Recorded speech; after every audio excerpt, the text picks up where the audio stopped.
विवेकानंद अपने गुरु से विशेष लगाव रखते थे।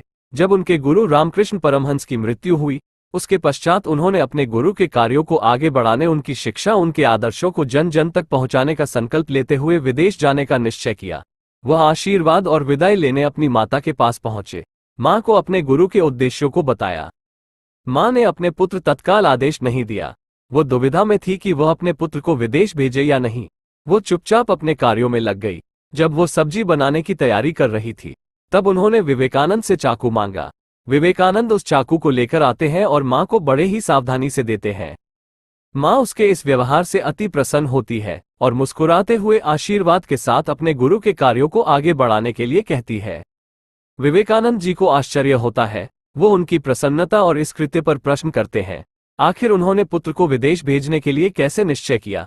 तब उनकी मां ने बताया, तुमने मुझे जिस प्रकार चाकू दिया, चाकू की धार तुमने अपनी ओर पकड़ा और उसका हत्था मुझे सावधानी से थमाया।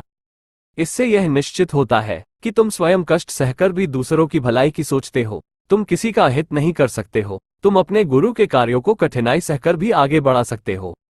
मां की इस परीक्षा के आगे स्वामी विवेकानंद नतमस्तक हुए और मां शारदा से आशीर्वाद लेकर वो जन कल्याण के लिए, गुरु के कार्यों के लिए मां से विदा लेकर घर से निकल गए।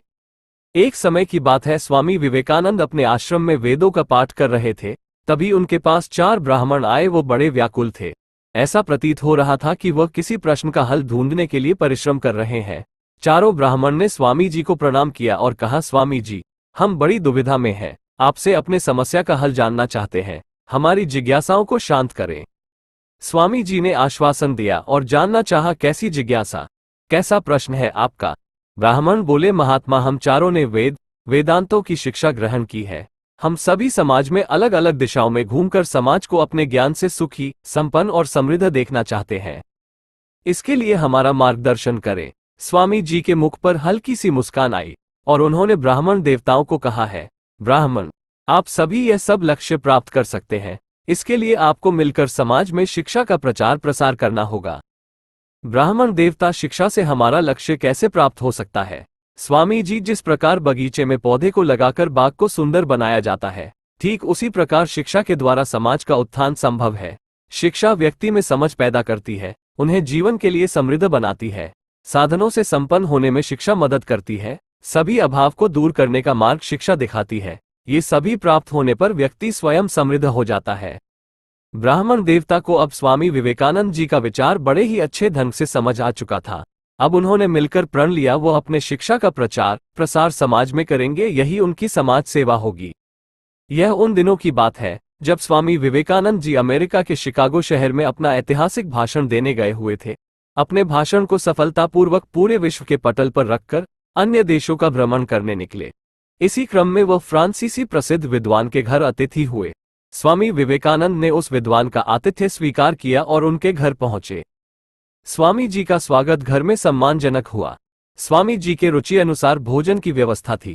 विदेश में इस प्रकार का भोजन मिलना सौभाग्य की बात थी। भोजन के उपरांत वेद, वेदांत और धर्म की बड़ी बड़ी रचनाओं पर शास्त्रार्थ आरंभ हुआ। शास्त्रार्थ जिस कमरे में हो रहा था, वहां एक मेज पर लगभग 1500 पृष्ठ की एक धार्मिक पुस्तक रखी हुई थी। स्वामी जी ने उस पुस्तक को देखते हुए कहा, यह क्या है? मैं इसका अध्ययन करना चाहता हूँ। फ्रांसीसी विद्वान आश्चर्यचकित हो गया। उसने कहा, स्वामी जी कहा, यह दूसरे भाषा की पुस्तक है। आप तो भाषा को जानते भी नहीं है। आप इतने पृष्ठों का अध्ययन कैसे कर सकेंगे? मैं इसका अध्ययन स्वयं 1 महीने से कर रहा हूँ। स्वामी जी, यह आप मुझ पर छोड़ दीजिए। 1 घंटे के भीतर मैं आपको अध्ययन करके लौटा दूंगा। फ्रांसीसी विद्वान को अब क्रोध आने लगा। स्वामी जी, इस प्रकार का मजाक मेरे साथ क्यों कर रहे हैं? किंतु स्वामी जी ने विश्वास दिलाया। इस पर फ्रांसीसी विद्वान ने मनमाने ढंग से वो पुस्तक स्वामी जी को सौंप दिया। स्वामी जी उस पुस्तक को अपने दोनों हाथों में रखकर 1 घंटे के लिए योग साधना में बैठ गए। स्वामी विवेकानंद ने अल्प आयु में संन्यास धारण कर लिया था।